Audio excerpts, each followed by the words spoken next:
I'm going to see if I can make a video to help with making some three-dimensional shapes using the inflatables that we have tried in class. One group of students tried to make a donut and taped together two sort of rings of plastic and made a lovely donut shape, but it was a bit flat, they felt, and were disappointed that it wasn't more round like this. So I'm going to try to show a method that I think we can use to make a pattern for a thicker, more donut-shaped donut. And to do that, I'm going to use a real donut as a pattern. So I bought this honey glazed donut at Tim Hortons last night, and actually yesterday morning. So it's about 36 hours old. So it's maybe not so fresh, which might be better because I'm going to try cutting it now, and I don't want it to crush. So I'm going to cut it in pieces. Let's say we cut it into eighths. Let's see what an eighth looks like.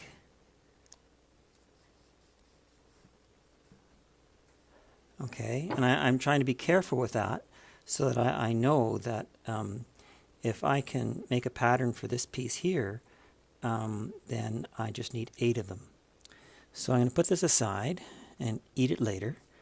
And normally I go wash my hands now because I have icing on my hands, but I want to keep shooting. So now I'm going to make a pattern, and I'm going to use the method that we used for scaling up in the first task in the course.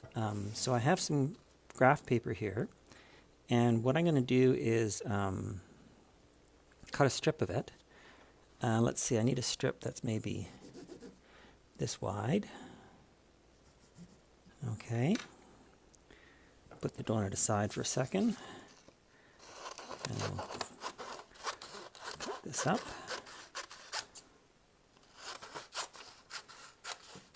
I haven't tried this yet, but I'm thinking it should work, so let's see.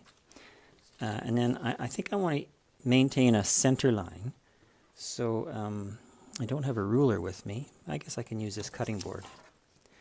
So I'm going to think that this, maybe I'll put the center line in the middle between two spots there. So it's quite distinctly different than everything else. And run my pencil along there. Okay, and maybe I'll run along the back side too, because this is actually graph paper that I photocopied. Oops, sorry. So it's sort of, but it's still graph paper. Okay, so there's the center line for my pattern.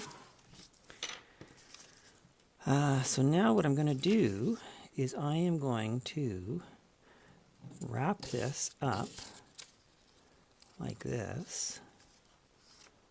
Let's see, I don't want too much paper, so put that there, and this here. Okay, and I'm going to try to put it in the middle. And wrap my donut piece and keep that center line in place. I should have had a piece of tape ready for this. How am I going to get a piece cut off here? My sticky fingers.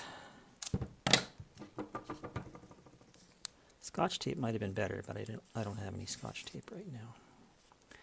Okay, now hopefully I've got this sort of in the middle. I think that should be okay. I wonder if I can just cut it now. I could try to mark it, but I think what I'm going to do is just hold it and just trim it. And hope that it doesn't move on me, okay? So I'm not squeezing it too hard, but holding it enough so that it doesn't slide around. And just follow the contour of this shape. Am I still in the camera? Yeah. So I'm going to concentrate on what I'm doing here, and I hope I'm...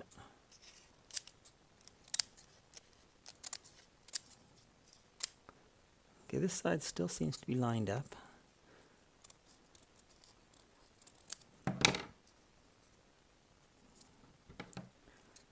I don't know if I'm still on the center line though.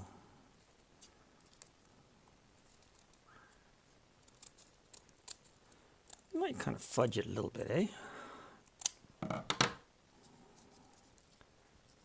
This seems to be a bit wider than this. I'm gonna cut a bit more here. Oops, don't throw your scissors. Okay, so that's kind of it. Okay, can you see how that shape is wrapped around it? Okay, so there, put that over there, and I'll eat that later. And probably the thinnest part is right about here. So what I'm going to do is I'm just going to cut it there. That's the narrowest part.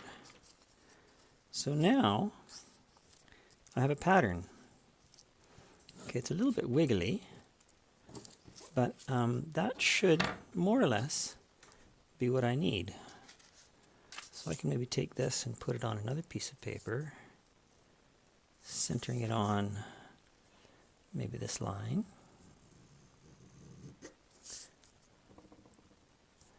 And then kind of, I think the idea is it's sort of like, let me go here. This is the end.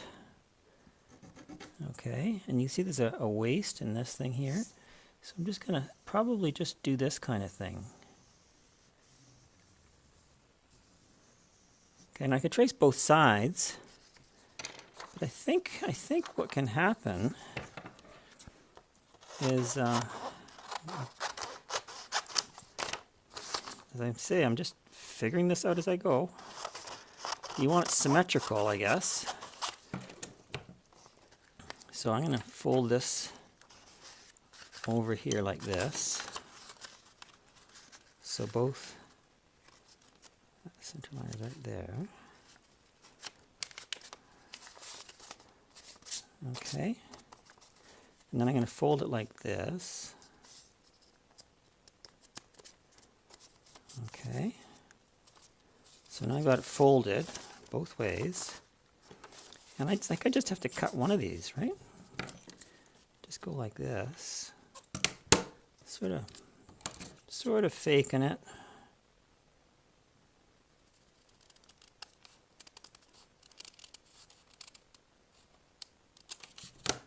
And then, because it's folded over, it's symmetrical. So now I have this symmetrical pattern. And then this I can now use in a scaled up version. So if this is a 1/4 inch grid, if I use 1 inch grid paper, my donut will be 4 times bigger than original. If I wanted 8 times bigger than original, I would use a 2 inch grid. Okay, so I may try that, but that'll be for another video. Okay, I hope that makes sense. And if it doesn't, I mean, if you wanted it more accurate, you'd just be more precise with trimming that donut and sticking that graph paper onto the donut. Okay, hope that helps.